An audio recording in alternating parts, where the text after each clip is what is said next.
We know tornadoes tore through our area here in southwest Michigan this week, leaving significant damage behind. Recovery and cleanup efforts will be underway for quite some time. We're joined now live with Adam Castle. He is the executive director of the American Red Cross Southwest Michigan chapter. Adam, good morning, and thank you so much for joining us. I got a few questions for you, and the first one, how many volunteers are helping with the recovery process, and what type of work are they doing? Yeah, well, thank you so much for having me. We have about 75 folks on the ground right now that are assisting anywhere from our shelter operations, which we've had open since Tuesday night when the tornadoes hit. And at the shelter, we're providing food. We have licensed and certified mental health professionals that are providing that support, that comfort, and that hope to folks that just went through a traumatic event. At the shelter, we also have accommodations for pets. So we have volunteers that are ensuring the pets are taken care of. And then out in the field, we have folks that are delivering emergency supplies to help with cleanup, as well as just checking on residents' well-being and assisting our community partners with damage assessment and just connecting folks to resources. So kind of a breadth of response activities right now. Okay, and helping out that many residents alongside pets, is there anything else that you all may need help? I mean, no much help, we can always use more. So what else can people do if you need it? Yeah, right now we're encouraging anyone who's interested in assisting to sign up to volunteer or to make a financial gift. And you could do either of those by visiting redcross.org. And you can also call 1-800-RED-CROSS.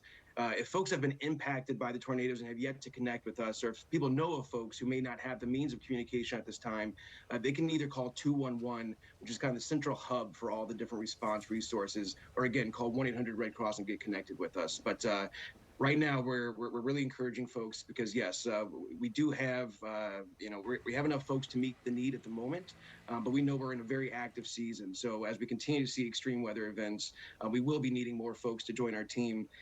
So please, if you're interested in supporting, visit redcross.org or call 1-800-RED-CROSS to volunteer or make a financial gift to disaster relief.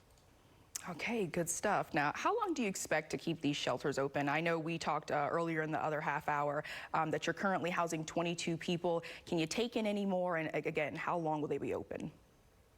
We can absolutely take some more. We have more capacity at our current shelter. Then we have a couple other locations on standby in case we do need to increase the services there. And as far as how long they'll be open as long as they need to be. We don't anticipate this wrapping up in the next week or two. We do anticipate this being a longer response. So as long as we're needed, we'll be there. And that's really good news to hear. My next question is, have you been hearing from lots of families, especially now we're knowing that you do have more room for other people? Yeah, we continue each night. We're seeing, most of the same folks come back, but one or two new families stop by who maybe have been hunkering down in their damaged home or sleeping in their car. They're now looking for shelter resources, more stable housing. So yes, we continue to see folks, and even if folks aren't staying overnight, they're stopping by the shelter just to get water, get food, charge electronics, connect with loved ones. So yes, we continue to see folks come in, and we anticipate that continuing. Again, some of the hardest hit areas were mobile home parks. So folks will not be able to move in back to those facilities. Some, they're going to have to find an entirely new place to live. So yes, definitely want to encourage anyone that's looking for shelter or just general support to please stop by our shelter. We'll get you connected to resources. All right, and my last question for you, Adam, because I know you guys are busy helping out and we greatly appreciate it. What right now are the biggest challenges that you all are facing so that when people want to come out and help, they know exactly what you're looking for? Well, that's a great question. Probably the biggest challenge right now is trying to keep that flow of communication going, both making the public aware of the services we have, coordinating with partners. It's now day 4, day 5. I forget exactly which day it is now, but just ensuring that we're continuing to be a good community partner and that folks continue to seek us for support. So again, if people are looking to help, probably the biggest thing right now really is to help raise awareness of how people can get connected to us and other community partner resources. So again, guide people to 211, guide people to 1-800-RED-CROSS, and that would be a huge benefit to the entire community response. All right, well, we will make sure to do that. And thank you so much, Mr. Castle, for joining us this morning. Again, we appreciate all that you're doing and for taking the time out of your day to let us know how we can help you. Of course, thank you so much for having me. Thank you.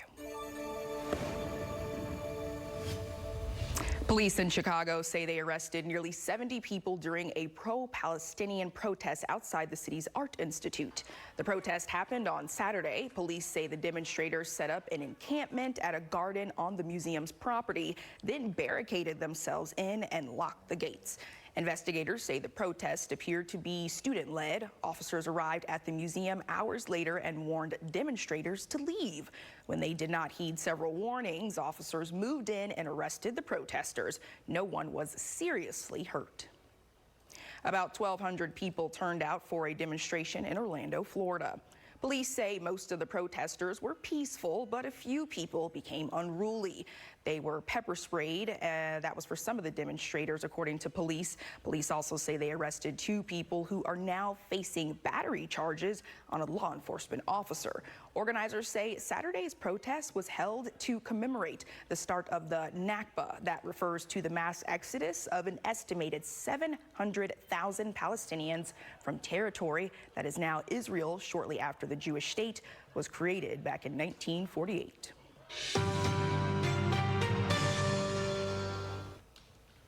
For the 10th year, the CDC reports e-cigarettes are the most commonly used tobacco product among middle school and high school students. Some West Michigan school districts tell us teen vape use on campus is their top problem, and some devices contain nicotine and even marijuana. News Channel 3's Jessica Harthorn investigates this morning on Crisis in the Classroom. From bathrooms to the classrooms, it's taking place at schools across the country. It's addiction that's hitting not just high school, but middle school, 6th, 7th, and 8th graders now. How we doing? How we doing, buddy? At Bangor Public Schools, school resource officer Paul Leonard says his first year on the job has been busy. I get a couple phone calls almost every week, whether or not it's a juvenile who has a vape pen or has been caught vaping. A lot of kids will try and hide their vape pens up here. Officer Leonard tells us he regularly searches lockers for e-cigarettes that can contain nicotine or marijuana. Usually they try to stick them between the sides down here or up down here as well. He even put locks on the hand dryers in the bathrooms. That way they can't rotate it up to let the smoke go through the vents. Teen vaping has gotten so out of hand, the high school locker rooms are now locked, with only administrators having access. Nobody can get in. Once you scan in, then you can go in. Bangor Public Schools Superintendent Lynn Johnson says that he also tightened hall pass time to just 4 minutes and banned cell phone use in the classrooms this year. He tells us vaping is just one reason why up to 5% of students are late every morning at both the middle and high school. I'm seeing a big dependence on ones that do it. They can't survive without it, it seems like. It's definitely an addiction. Yes, and they don't know the side effects.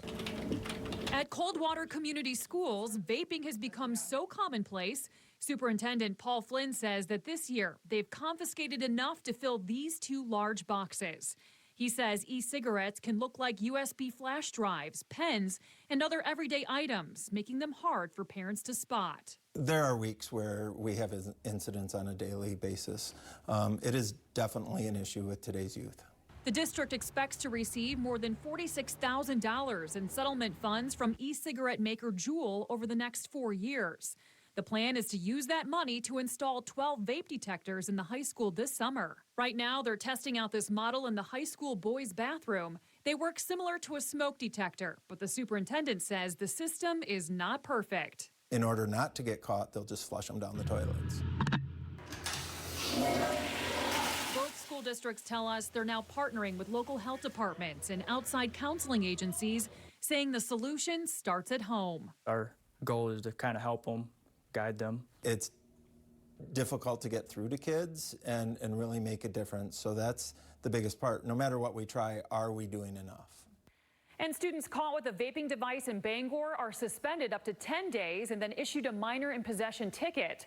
In Coldwater Community Schools, first offense is an automatic 30-day suspension.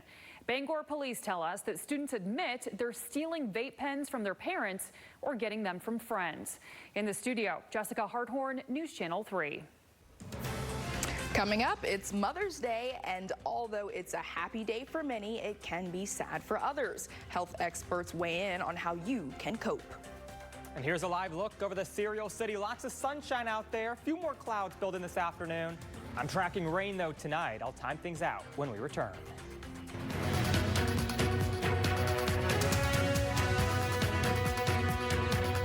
News Channel 3.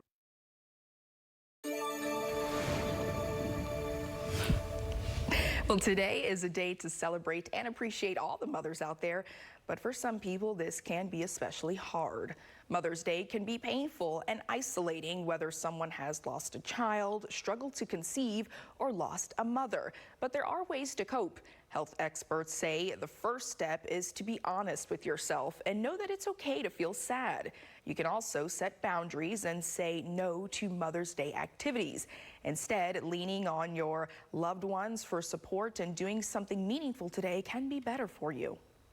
Maybe if it was a certain hike you enjoyed, maybe if there was a certain restaurant you went to that had meaning for you, really seeking out a way to commemorate where you are in this process or in this realm on Mother's Day can be really important for you to feel as okay as possible on what is a very difficult day. The doctor says if you're struggling, it's a good idea to stay off social media today. It turns out simply unplugging can help patients get through hard days. Now we're checking in on the forecast with our meteorologist Colin Rogers, who tells us that today's a great day, especially for Mother's Day. Yeah, certainly lots of sunshine out there. Temperatures much warmer than we were yesterday, climbing up into the mid to upper 70s later on this afternoon. But last night, once again, we were able to capture the northern lights across West Michigan. And viewers, you guys have been great sending in some more pictures. This one here is over in Benton Harbor. Joanna Sanchez sent in this picture, some gorgeous colors there of the northern lights last night. Thank you so much to Joanna for sending that picture in. And also, Ella Bischoff sent in this picture from Plainwell. You can see those gorgeous colors there, the northern lights, purple, pink, green in there. And she said it was the perfect Mother's Day. They actually sat out there. It was her and her mother watching the northern lights together, certainly creating some amazing memories there. Thank you so much to Ella for sending in this picture. If you have any, make sure to send them in, wwmt.com/chime in. We love to see them. We love to share them. And there's another chance, once again, to see the northern lights across West Michigan tonight through early tomorrow morning. From sundown till sunrise, it's possible to see it. But notice, conditions can fluctuate, so keep checking in. We're not going to see it all night long, but we could see it at times overnight. And if you are trying to take pictures, make sure to use long exposure or that nighttime mode on your phone or your camera tonight. But right now, we're seeing lots of sunshine over Silver Beach and St. Joe. Thank you to EarthCam for this view here. Gorgeous shot there. It's hard to find many clouds out there right now, and that's how we'll stay at least through the morning hours. Right now, temperatures are off to a chilly start. We're in the 40s, 52 in Benton Harbor, 53 in South Haven, but 46 in Howland and GR, 48 right now in Kalamazoo and Battle Creek. Satellite and radar confirming it's hard to find many clouds out there. Lots of sunshine this morning. Notice how quickly temperatures warm up throughout the day, climbing up into the mid to upper 70s later on this afternoon. We'll see partly cloudy skies as well later today, but overall gorgeous day for any outdoor activities for Mother's Day. Let's time things out hour by hour. We'll notice some more clouds build in this afternoon, this evening. Those push out, and notice we'll see mainly clear skies before midnight. So great news for anyone trying to go out and capture a glimpse of the northern lights. After midnight, though, a few more clouds build in along and north of I-96. We'll see some showers, possibly even some thunderstorms move through. Those quickly exit the region. By tomorrow morning, we should all be dry. Temperatures right around 60 degrees. And then Monday evening, I think we could see some more pop-up showers and non-severe thunderstorms. Temperatures climb up into the 70s, if not the low 80s. Much better shot at seeing some more rain Monday night and Tuesday morning. Now, we will notice temperatures very mild tomorrow. Big drop in temperatures for our Tuesday. Very comfortable throughout the middle of the week. Your Sealy Auto Group 7-day forecast showing lots of sun today. A few more clouds building in this afternoon. Temperatures in the mid to upper 70s. We're warmer tomorrow. That comes along with the chance for some pop-up showers, maybe a few thunderstorms. Better shot of rain Monday night and Tuesday. Very comfortable as we head into the middle of the week, both Wednesday, Thursday, seeing a good deal of sunshine and temperatures in the 70s, but couldn't have asked for much better weather than this for Mother's Day. Agreed, on a very special day. Do you and Mama Rogers have any special things that you guys do when it's Mother's Day? You know, a lot of times we'd have brunch, and Yeah. I'm not seeing her on the actual day, but luckily we're able to see each other next weekend. So we're just celebrating Yeah. a little late, but yeah. No problem. Celebration, you know, in general is going to be great. Yeah. I know for me and my mom, I just love to, we usually have like a mother-daughter day. So we'll plan like getting our hair done at the same time, going to the nail salon, getting matching manicures and pedicures. It's just something we've done since I was like 6. Yeah. So, you know, of course, this year we're not doing it, but we'll do it in spirit miles away. So it's all going to be okay. Hey, there's, you know, FaceTime or Zoom for a reason. And thank God Works for out. FaceTime. You know, that is like one of the best inventions Yeah. because hearing someone's voice is one thing, but getting to see their facial reactions with what they say is just perfect. So yeah. I know even after the show, when I FaceTime my mom and she opens the gifts that I left for her before I moved here, Yeah. just seeing her reaction and my grandmother's reactions are going to be great. So Looking forward. very excited. But coming up, don't move. We're going to show you a mom in Michigan who says this Mother's Day is the best